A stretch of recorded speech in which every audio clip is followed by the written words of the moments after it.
प्रणाम है आप सभी को और आपका बहुत बहुत स्वागत करती हूँ आज के इस केतु विज्ञान नाम के प्रोग्राम में। अश्विनी जी से हम जान रहे हैं उन जानकारियों को जो आज तक हमारे लिए अवेलेबल नहीं थी।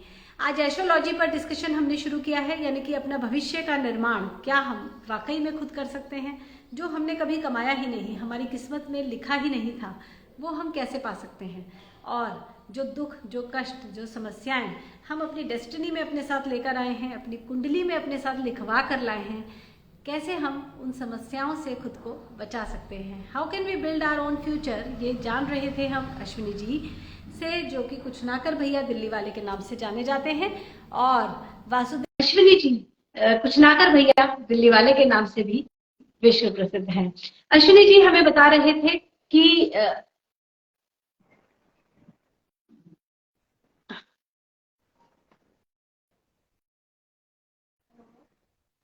प्रणाम अश्विनी जी। प्रणाम जी। बहुत बहुत स्वागत आपका आज के इस इंस्टाग्राम लाइव पर, और आपका बहुत धन्यवाद कि अपने कीमती समय में से आप थोड़ा समय हमारे लिए, व्यूअर्स के लिए निकाल रहे हैं जी। आज हम डिस्कशन कर रहे थे एस्ट्रोलॉजी के बारे में, और आप हमें बता रहे थे कि अगर हम अपनी किस्मत से ज्यादा कमाने की कोशिश करते हैं, प्राप्त करने की कोशिश करते हैं, तो बीमार पड़ते हैं। मेरा प्रश्न ये था कि किस्मत से ज्यादा तो हम कमा ही नहीं सकते, तो एस्ट्रोलॉजी ये कैसे क्लेम करती है कि you can build your own future. पहला प्रश्न। दूसरा प्रश्न ये कि आपने बताया कि साइंस का आधार एस्ट्रोलॉजी ही है। इसी पर हम डिस्कशन कर रहे थे, तो जिसको हम अब आगे बढ़ाते हैं। जी,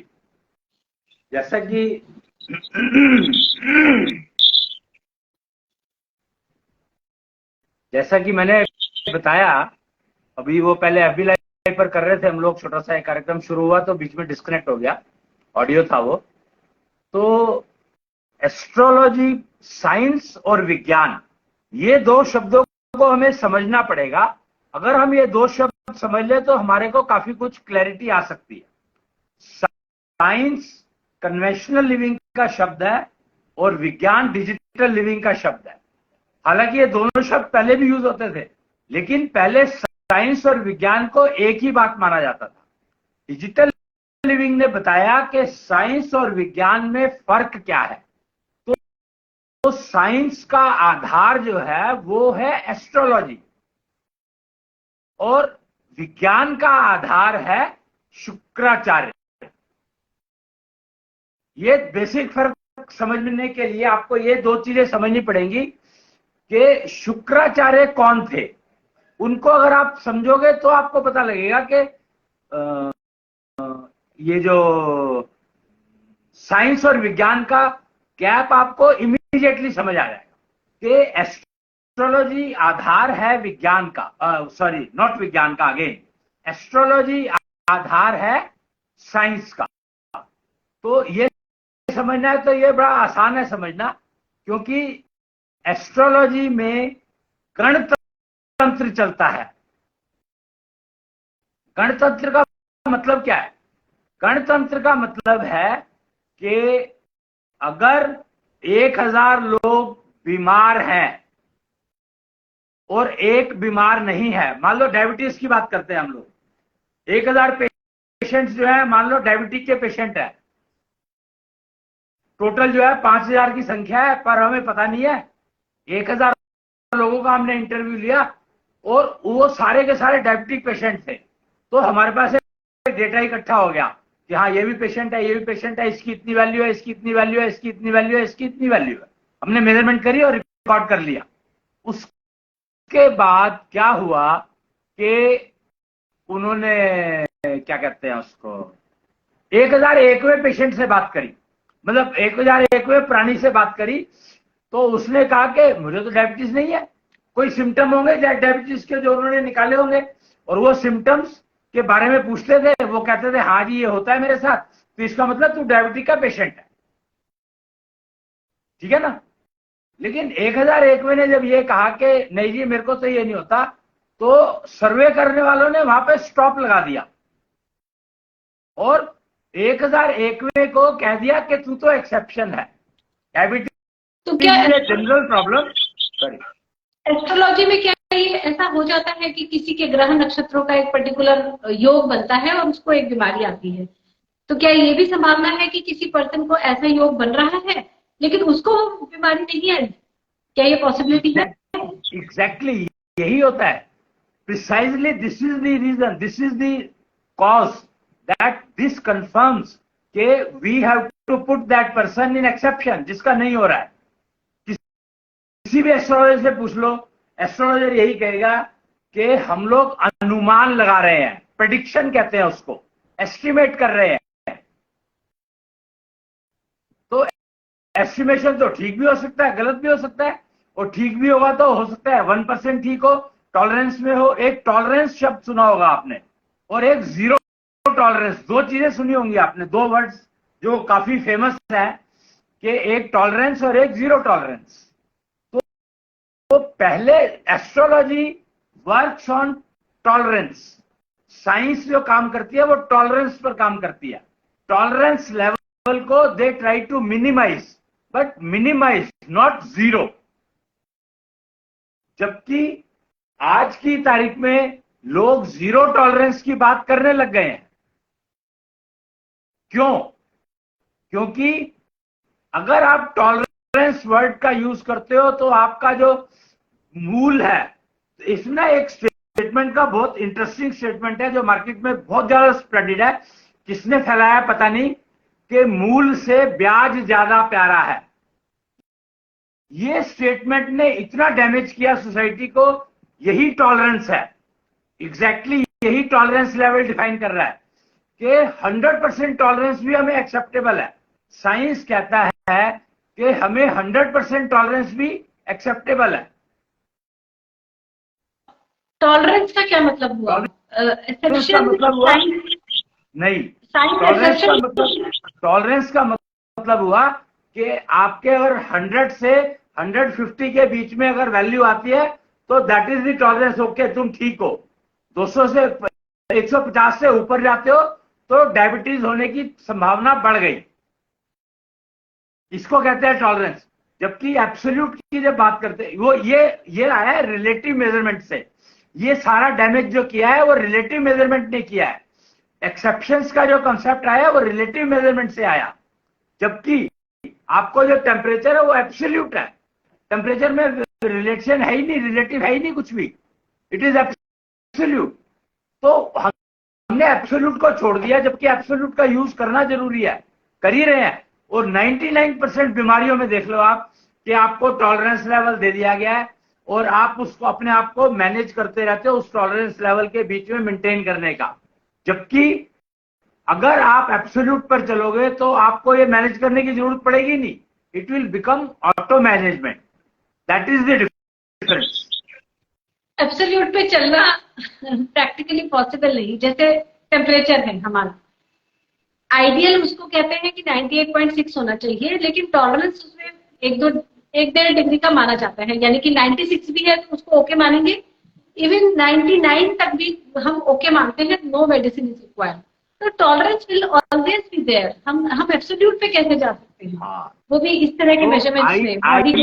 आई ओनली सेड के temperature shown by thermometer is absolute. I am not talking about body, I am talking about measurement. So the measurement is absolute. It is not relative. But we try to convert it into relative. कि तेरे को अगर diabetes है और मेरे को diabetes है, तो 1000 लोगों को हमने जब सिम्टम चेक करे तो उनको डायबिटीज थी। वो सिम्टम चाहे किसी भी वजह से आए हो, पर हमने उनको डायबिटीज के नाम पे डाल दिया। फर्क ये है रिलेटिव और एब्सोल्यूट में। एब्सोल्यूट होता तो we just measure it, this is the value, that's it. Like you talk about shunt technology. Shunt technology gives you absolute measurement, but again it conveys you a range. Thermometer does not convey you any range. You try to estimate yourself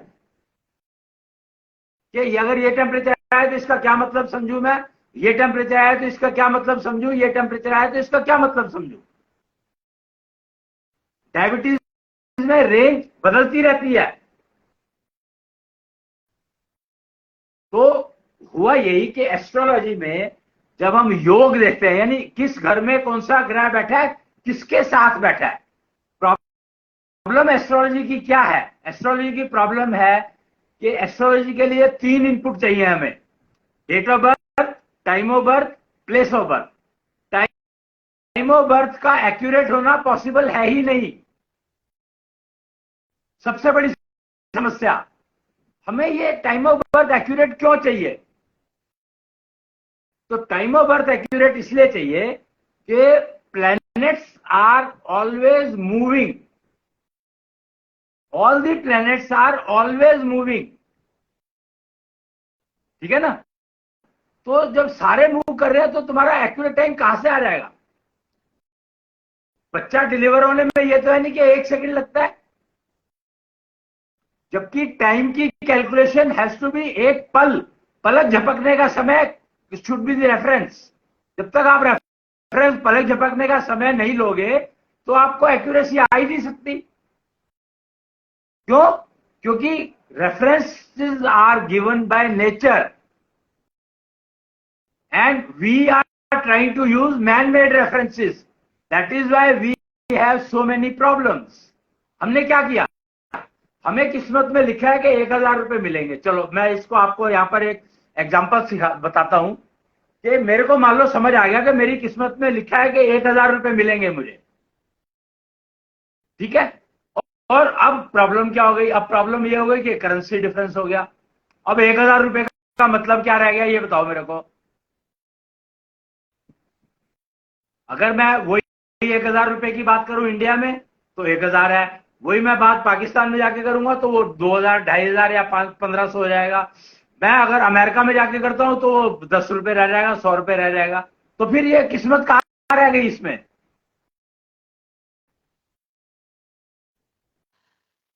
किस्मत इस context में है, जैसे कभी कभी astrologers बताते हैं कि आपकी कुंडली में विदेश यात्रा नहीं है, तो यानी कि आप कोशिश भी करेंगे तो आपको बाहर जाने का चांस नहीं मिलेगा, या फिर आपकी कुंडली में है कि आपके विवाह में डिस्टर्बेंसेस आएंगे।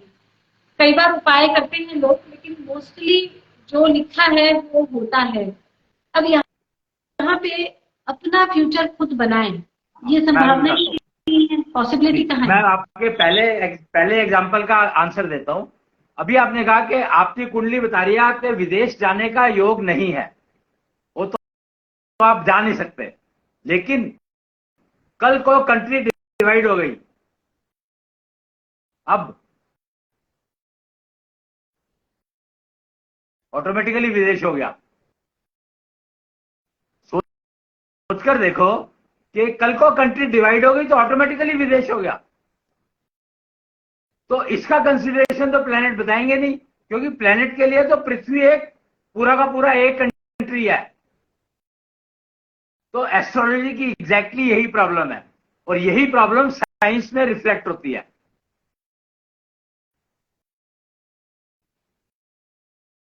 इसका मतलब जो आप एब्सोल्यूट और रिलेटिव का कंसेप्ट बता रहे हैं, एस्ट्रोलॉजी रिलेटिव कंसेप्ट पर आधारित है, एब्सोल्यूट पर नहीं।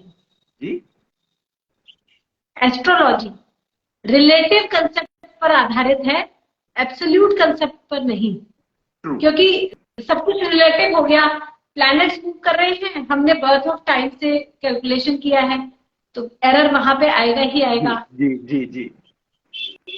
फिर हमने ये डिसीजन लिया कि हमें फॉरेन जाना है, तो फॉरेन ही अपने आप में एक रिलेटिव कंसेप्ट है। विदेश क्या है?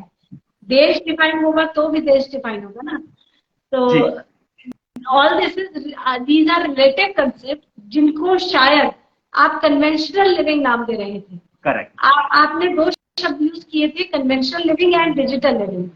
तो यहाँ पे मुझे ऐसा लगता है कि हमें इन 4 शब्दों को समझना रह गया: conventional living, digital living and absolute and relative. Okay, you can say that, why not? But conventional living में you will, wherever you find exception, that is conventional living. Wherever you are find disease, it is conventional living. Wherever you find pollution, it is conventional living. Digital living means absolute. Conventional living means relative. अब वो relative में क्या करते हैं, एक example मैं और दूंगा यहाँ पर कि global warming, the prime factor for global warming was considered carbon dioxide earlier, but carbon dioxide is sold at much higher price compared to oxygen. So which is more useful? Imagine carbon dioxide is sold at a much higher price compared to oxygen. तो आपको अब आप oxygen लोगे या carbon dioxide लोगे? अगर आपको business करना है जिसमें प्रॉफिट ज्यादा है, बिजनेस वही करोगे ना जिसमें प्रॉफिट ज्यादा है, तो नेचुरली कार्बन डाइऑक्साइड बेचने में ज्यादा फायदा है मेरे को, तो मैं कार्बन डाइऑक्साइड लूंगा ना। ऐसे तो Ashwini ji diamond is carbon, लेकिन इसका मतलब ये तो नहीं कि मेरी बॉडी के लिए वो सुटेबल है और मैं डायमंड खाना शुरू कर दूं क्योंकि वो महंगा है। मेरे ख्याल से चल तो यही रहा, मेरे ख्याल से चल तो यही रहा कि एक मसाला डोसा एक रेडी पे फ्रेश जो बना रहा है, बिल्कुल absolute fresh he is cooking, उसके ऊपर हमें डाउट है और हम किसी ऐसी जगह पर बैठकर खाते हैं हमें पता ही नहीं वो अंदर क्या मिला रहे हैं क्या नहीं मिला रहे हैं, उसके ऊपर हमें कॉन्फिडेंस है क्योंकि वो जो बाहर फ्रेश जो कुक कर रहा है वो शायद 50 रुपए का देगा और वही चीज पता नहीं क्या मिला करके हमें 5,000 की मिल रही है तो हम 5,000 की खाना प्रेफर करेंगे।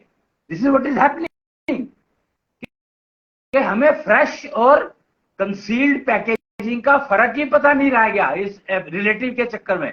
ये रिलेटिव है कि हमारा क्योंकि एटमॉस्फेयर जो है वहां पर हमने एसी लगा दिया इसलिए वो महंगा तो हो ही गया क्योंकि एसी की कॉस्ट का तो खर्चा तो निकालना ही निकालना है तो वो महंगा तो हो ही गया, बट फ्रेश है कि नहीं है एवरी, वो आप अगर देखोगे तो पैकेज फूड पे लिखा होता है फ्रेश और वो 1.5 महीने पहले बना होता है। हमें कुछ लोग थे जो बात चर्चा होती थी मार्केट में बैठ करके लोगों से ऐसी पंचायत में, तो लोग क्या कहते थे, कहते सर सोचो कि इंसान कितना मूर्ख हो गया है कि 1.5 महीने पहले बने हुए खाने को फ्रेश समझता है और जो सामने कुकिंग हो रही है उसको वो बीमार समझता है। अब इसके ये तो रिलेटिव के कारण ही हुआ ना, ये और किसके कारण हुआ? अच्छा, यहाँ पर मैं एक और बहुत इंपॉर्टेंट बहुत ही इंटरेस्टिंग इन्फो शेयर देना चाहूंगा। यहाँ पर रिलेटिव का मतलब क्या होता है? कैन यू इमेजिन रिलेटिव का मतलब क्या होता है? Can you tell me what is the meaning of relative? Relative का मतलब मुझे बच्चों की रिजल्ट से समझ आता है। बच्चों के स्कूल में कंपटीशन हुआ और एक बच्चे को कलरिंग के कंपटीशन में फर्स्ट प्राइज मिला, तो आम लोग ये मानेंगे कि इसने बहुत अच्छा कलर किया है, जबकि कंसेप्ट ये है कि बाकियों से अच्छा करने पर आपको प्राइज मिला है। हो सकता है बाकियों को कलर उठाना भी नहीं आ रहा था, एक बच्चे को कलर उठाना आ रहा था तो हमने उसको फर्स्ट प्राइज दे दिया। सो that is relative. Absolute terms में उसको आता है या नहीं? I asked only relative, no absolute. I am not talking about absolute. I just precisely asked what is relative.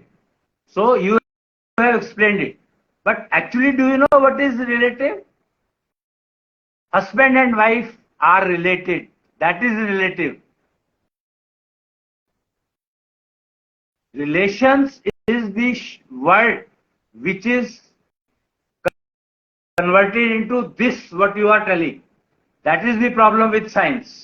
Relative तो first relation क्या है? भाई बहन रिलेशंस तो बहुत सारे होते हैं हमारे। Correct. It's not only husband and wife. Exactly. This is what I am trying to say, that this same thing is been extended to science. कि रिलेटिव में पहला रिलेशन क्या है? पता है आपको पहला रिलेशन क्या है? माँ और बच्चे का नहीं, पति पत्नी का। पहला रिलेटिव पति पत्नी है। पहला वही कह रहा हूं ना कि वो चीजें ही नहीं है। साइंस के अंदर फाउंडेशन है ही नहीं कुछ भी। It is always moving. That is why science keeps changing every day, where विज्ञान doesn't change at all. That is the key कि रिलेटिव शब्द को हम लोगों ने कहां से कहां ले गए साइंस के चक्कर में, जबकि पहला रिलेशन स्टार्ट होता है हस्बैंड वाइफ से। अदरवाइज रिलेशन एग्जिस्ट ही नहीं करते हैं। अगर आप हस्बैंड वाइफ दो लोग, दो जेंडर, अलग अलग जेंडर जुड़ते नहीं है, तब तक रिलेशन स्टार्ट ही नहीं होता। रिलेटिविटी का कॉन्सेप्ट है एग्जिस्ट ही नहीं करता। Everything is absolute. लड़की के लिए जो चाहिए उसको लड़की को पता है, लड़के को जो चाहिए उसको पता है। They can take whatever they want, anyone can take. The moment relation comes in, then you start bothering कि उसको क्या चाहिए, मुझे क्या चाहिए। Relativity, concept of relativity begins from first relation of husband and wife. तो ये हमें समझना होगा। और साइंस रोज बदलती है, इसीलिए हस्बैंड वाइफ के रिलेशन रोज बदलने लग गए। और जितनी भी प्रॉब्लम्स आज की फैमिली में आ रही हैं, it is just because we forgot, we absolutely forgot that Gita ने क्या कहा।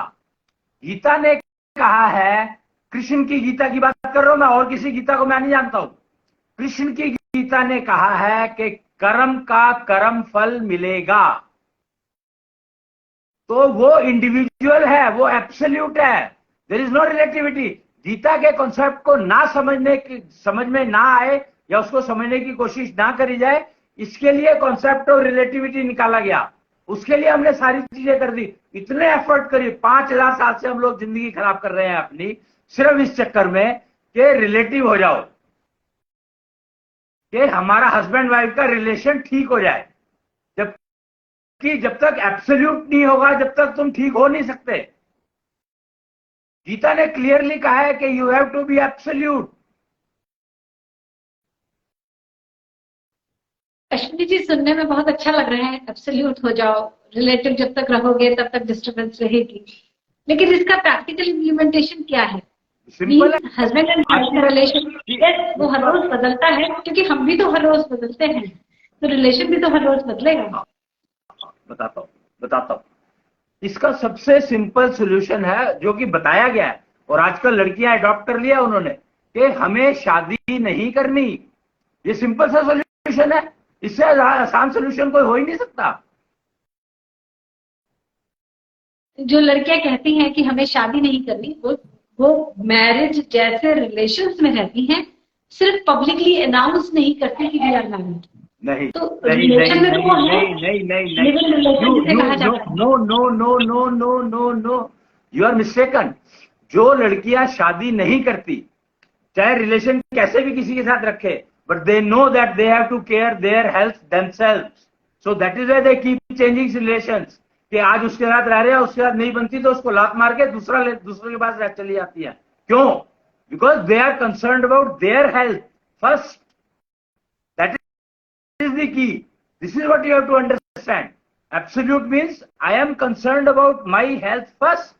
अगर मैं अपनी हेल्थ का ध्यान नहीं रखूंगा या रखूंगी, तो दूसरा मेरी हेल्थ का ध्यान कैसे रख सकता है? Give me one reason. How do you expect that if I am not able to take care of my health, how will other person will take care of it? और जो मेरी हेल्थ की नीड है, अगर मुझे पता है, अगर वो मुझे मिलती है या नहीं मिलती है बिसाइड्स पॉइंट, बट जो मेरी हेल्थ की नीड है, अगर वो मुझे चाहिए, अगर वो मुझे मिल सकती है, तो क्या मैं उसको लूंगा कि नहीं लूंगा? बताओ मुझे। जो लड़कियां चेंज करती हैं, बॉयफ्रेंड चेंज कर लेती हैं या रिलेशनशिप में रहती हैं, female is much more smarter than male, 10 times higher astronomy she has. तो why should she struck, why should she suffer because of someone else? That is the reason that ये जो concept चला है, वो इसीलिए चला है कि मेरे को, हाँ जी, सॉरी टू इंटरप्ट। हमने इस तरह का सिस्टम वेस्टर्न सोसाइटी में ऑलरेडी देखा है। यूरोपियन कंट्रीज में, यूनाइटेड स्टेट्स में ये सिस्टम ऑलरेडी चल रहा है कई 100 सालों से, कि एक रिलेशन में ठीक नहीं लगा तो दूसरे में नहीं ठीक लगा तो तीसरा। महिलाओं की स्थिति वहां भारत से ज्यादा खराब है। मैं खुद यूरोपियन कंट्रीज में रही हूं, ये फैक्ट है कि female is more insecure, more diseased and more alone there as compare to here in India. ऐसा क्यों? हाँ, अब प्रॉब्लम यहां पर यह है कि they started following the trend rather than following the strength, because they were living in conventional living. So internally they always wanted to get married, but they found that this person is giving me sickness, disease, so I kick him out, I go to another person. So you will find the same thing there also, because you are following the trend. The problem is following trend. Science follows trend. कि तुमने कहा यार trend चल रहा है कि आप लड़का बदल के देख लो, एक्सपेरिमेंट कर लो, तो experimenting is the key that they do not know their strength and they try to follow trend and suffering for that. In India also they each female in India is diseased, sick, ill. Each female, there is no one female available on planet Earth, especially in India, country like India, where any female is healthy. Show me even one. You cannot find, because they are also trying to follow trend. जो ये relationship का जो concept शुरू हुआ, they are also trying to follow trend. The problem is that that was the only thing existed. Earlier digital living was not there. Earlier digital living was not there. The concept of digital living was introduced only in 2006. Means ये system की एक person से शादी कर लो और उसी के साथ रिलेशन में रहो, या चाहे तुम फिजिकल रिलेशन रखो या ना रखो, बट एक ही मैरिज होनी चाहिए, एक ही रिलेशन होना चाहिए. ये भारतीय संस्कृति का आधार रहा है.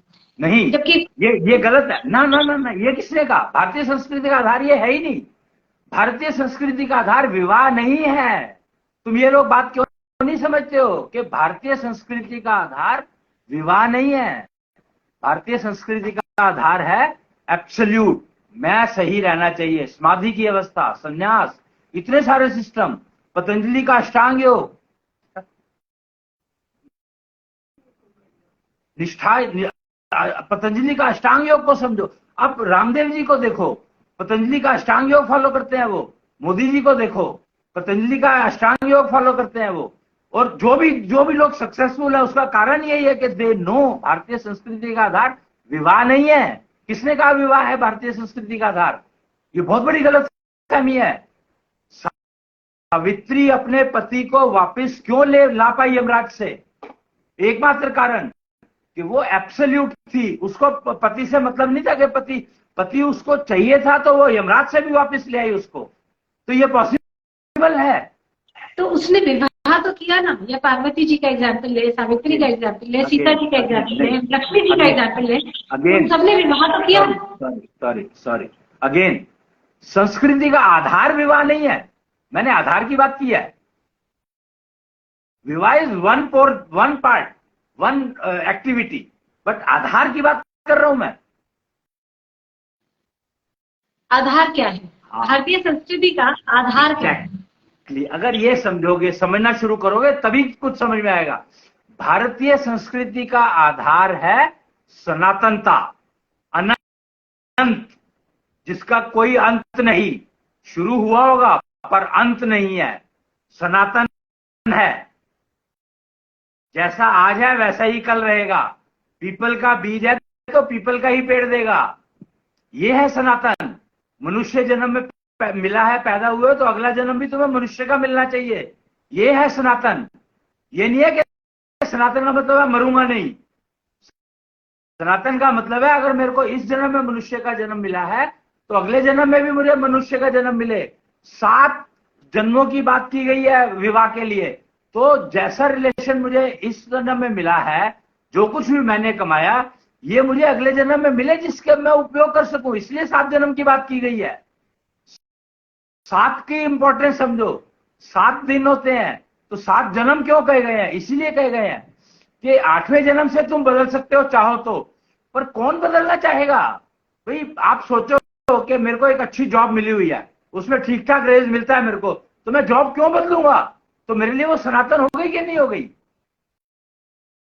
सनातन का मतलब अनंत है.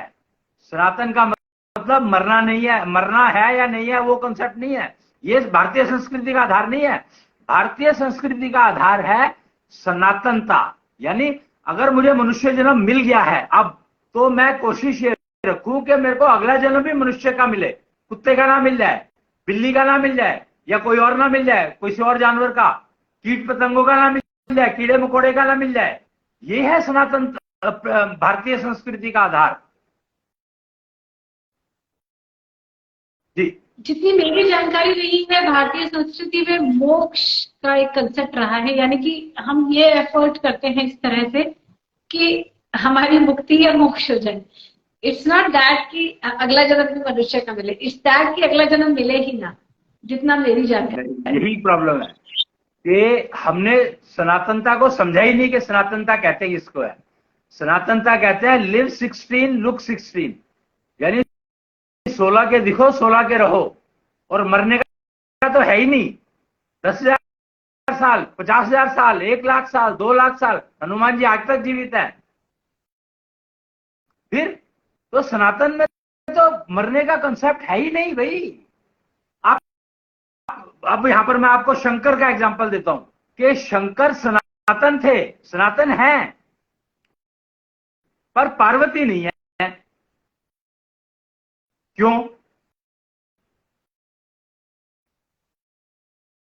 क्योंकि महिलाओं की जो लाइफ है, life span can be unlimited, but the useful life span, useful से मेरा मतलब है fertility span, fertility life span is limited.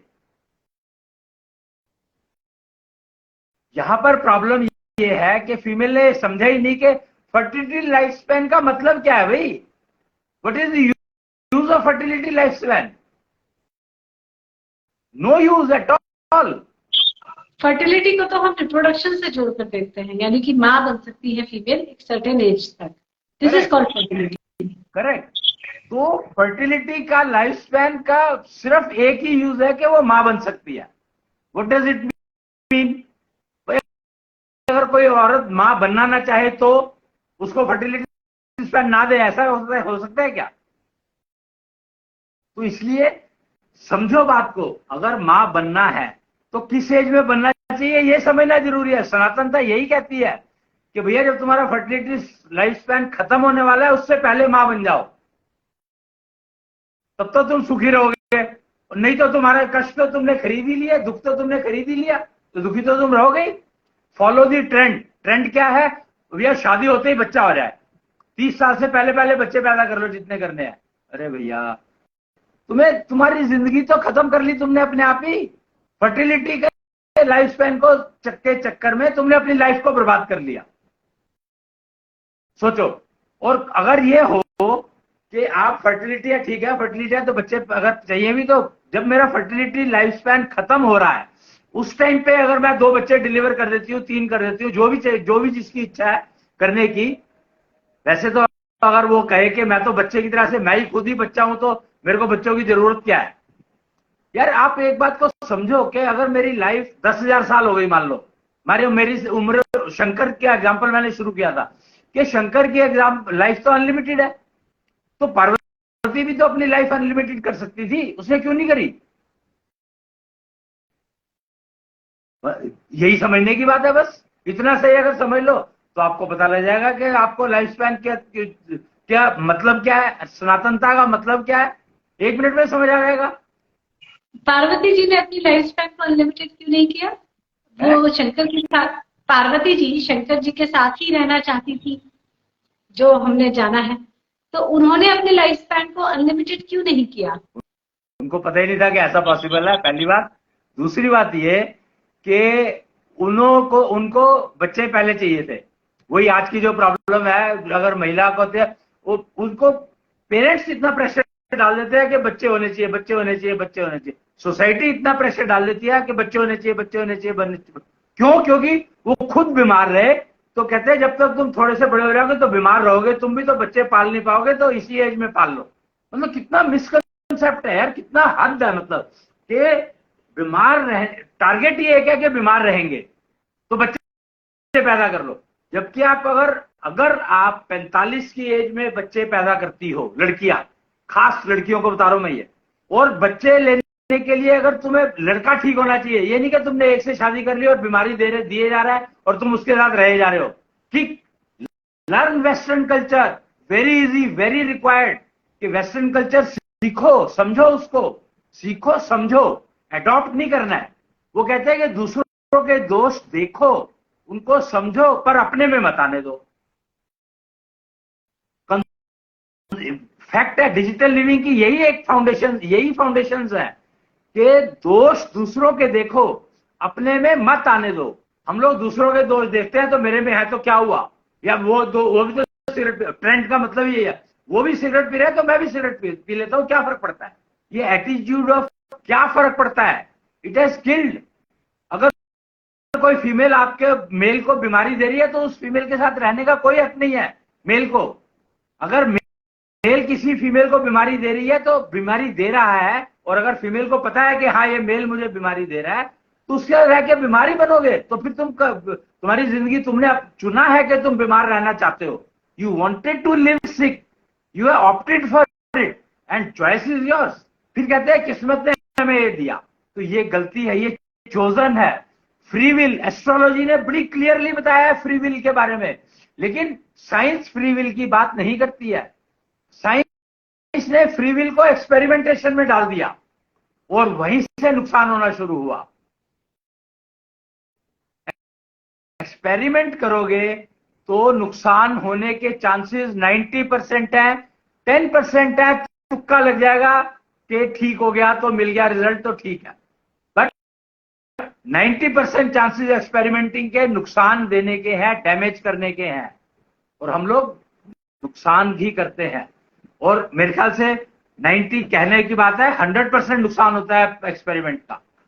कभी भी पॉसिबल है ही नहीं कि उसका फायदा होगा एक्सपेरिमेंट का।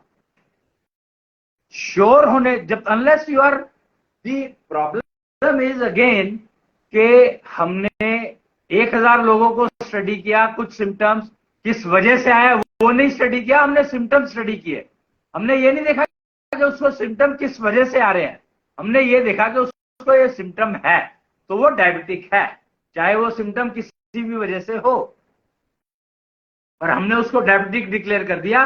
और अगर एक बार डायबिटिक डिक्लेयर हो गया तो मेडिसिन क्यों कंटिन्यूस चले गए तो उसके रोग बढ़ते चले गए। फैक्ट है ये। तो रिलेटिव का कॉन्सेप्ट, रिलेटिव का मतलब यह है कि टॉलरेंस लेवल रोज गिरता जाता है। इसीलिए कहते हैं कि बच्चे जल्दी पैदा कर लो जिससे तुम पास। तो लड़कियों की शादी 13 साल की उम्र में करनी शुरू कर दी लोगों ने। एक्सपेरिमेंटिंग की बात कर रहा हूं मैं। उनको क्या मिला, क्या वो बीमार नहीं हुए? उनकी एवरेज एज 40 साल रह गई, जो आज 70 साल की एवरेज एज है, और पहले एवरेज एज हुआ करती थी 125 साल की हुआ करती थी। 125 साल से 40 साल पर आ गए हम कि लड़कियों की शादी हमने 13, 14, 15 साल, 16 साल की में करना शुरू कर दिया। मूर्खता है। फिर एक्सपेरिमेंटिंग, फिर हमें लगा यार चल 2 विवाह कर लो, 3 विवाह कर लो, 4 विवाह कर लो। विवाह का मतलब ये नहीं है कि जरूरी है फेरे ले लिए, किसी 4 रिलेशन बना लिए, 5 रिलेशन बना लिए। तो रिलेटिव वर्ड को समझो। रिलेटिव का मतलब वो रिलेटिव नहीं है जो तुम बता रही थी। रिलेटिव का मतलब है रिलेशंस।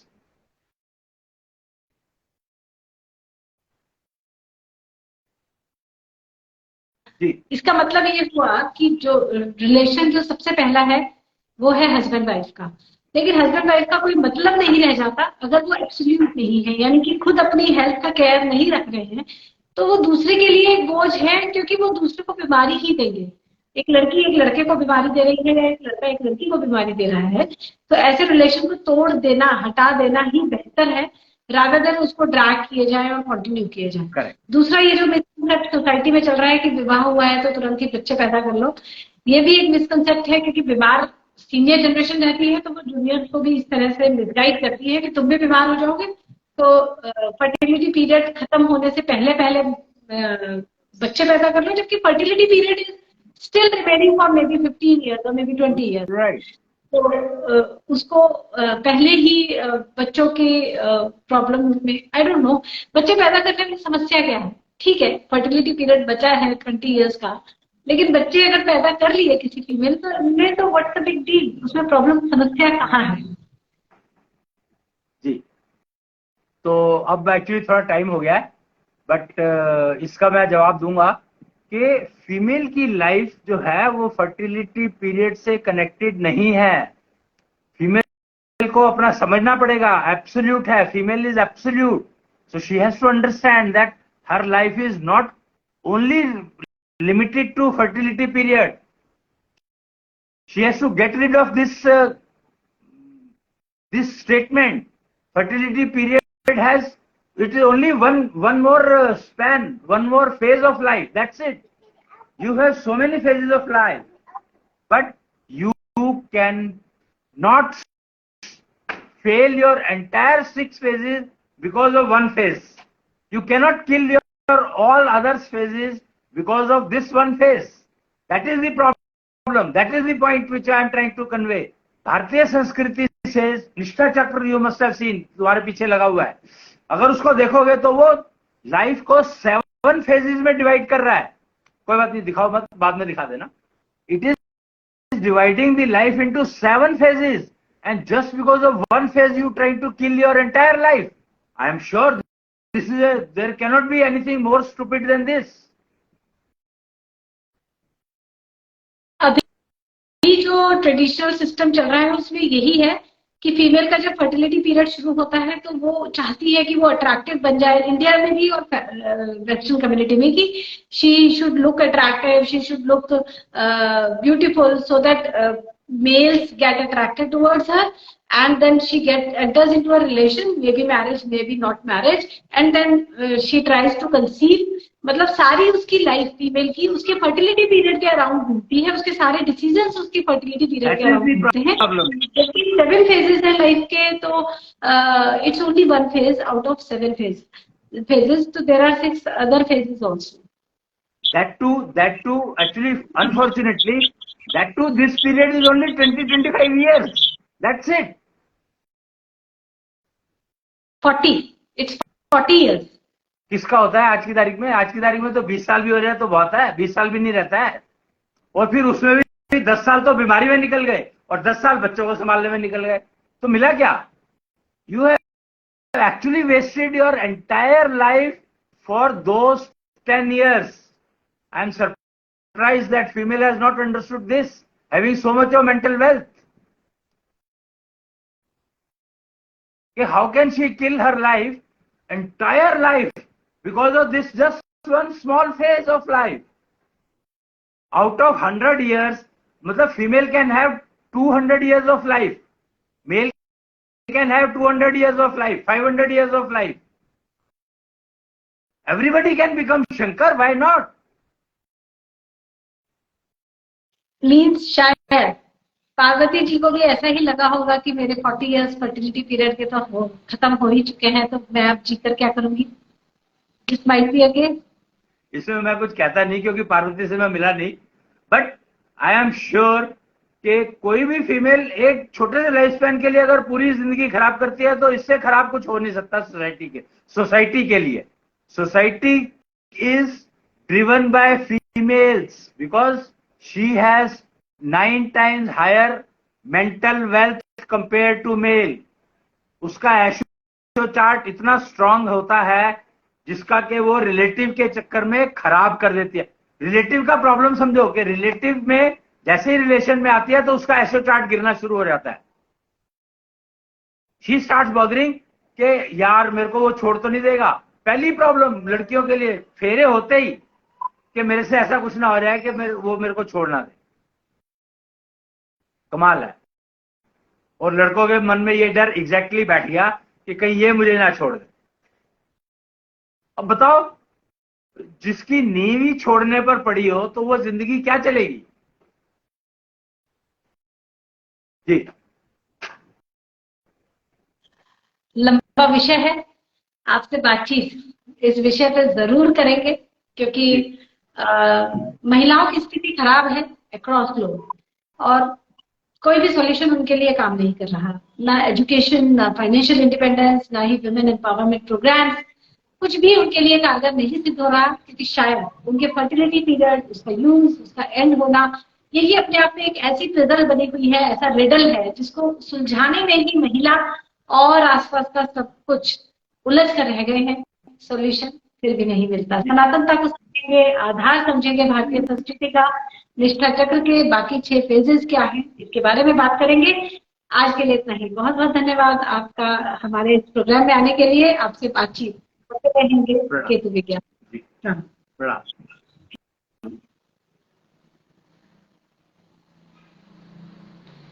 मैं समराइज करना चाहूंगी आज अश्विनी जी ने हमें क्या कुछ बताया। अश्विनी जी से बातचीत शुरू हुई कि अब हम अपना भविष्य का निर्माण खुद कैसे कर सकते हैं। एस्ट्रोलॉजी कहती है, एस्ट्रोलॉजी जो कि शुक्राचार्य ज्योतिष ने ही हमें दिया है, कि आप अपने भविष्य का निर्माण खुद कर सकते हैं। तो ये कैसे संभव है, इसके बारे में बात होनी जब शुरू हुई तो बात आई निकल कर कि हमें रिलेटिव और एब्सोल्यूट के फर्क को समझना होगा। जब तक हम रिलेटिव के कंसेप्ट पर चलेंगे तब तक हमारी लाइफ में समस्याएं लगातार बनी रहेंगी। और जो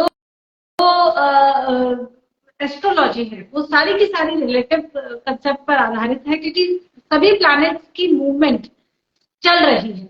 और जो स्टडी करते हैं एस्ट्रोलॉजी के आधार पर, वो हम उन्हीं प्लैनेट्स, मूविंग प्लैनेट्स को स्टडी कर रहे हैं। तो there is a very very high chance of error, जिसकी वजह से हमें मोस्टली पढ़ने में समस्या आती है।